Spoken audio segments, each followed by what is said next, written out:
old-fashioned. I'm inclined to think that if you're going to cock it, you throw it, and you don't talk about it a lot. So my instinct is that what you do is you go about your business and do what you think you have to do. I think anyone who thinks it's easy is wrong. I think that it will require a sustained and broadly based effort, and I don't think that people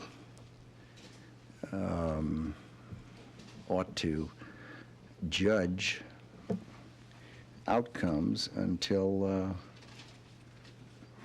sufficient time has passed to address what is clearly a very serious problem for the world. And it's not restricted to a single entity, state or non-state entity.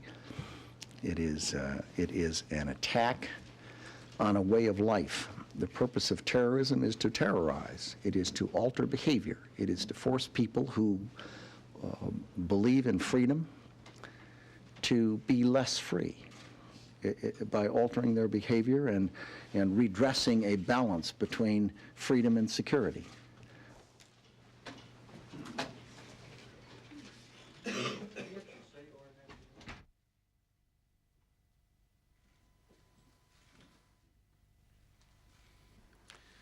The 4 planes were hijacked by between 3 and 6 individuals per plane, using knives and box cutters, and in some cases making bomb threats.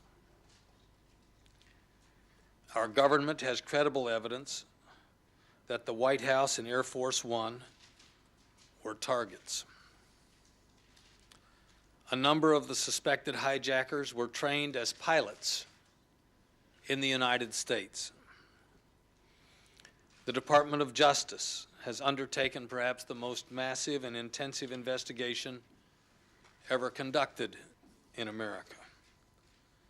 The full resources of the FBI, the Justice Department's Criminal Division, the U.S. Attorney's offices, the INS, and other components have been brought to bear and will be focused in this endeavor. We have, in the last 24 hours, taken the manifests and used those as an evidentiary base, and have talked to many of the families of the victims and have successfully, I believe, identified many of the hijackers on each of the 4 flights that went down.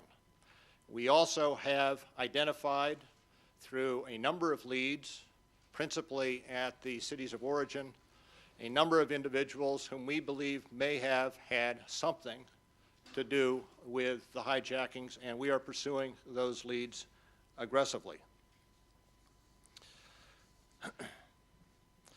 Let me conclude at this juncture by emphasizing again the FBI's total and unwavering commitment to this investigation. We will not stop, and as I said before, we will leave no stone unturned until we have determined who was responsible for these attacks on our freedom. As I mentioned earlier,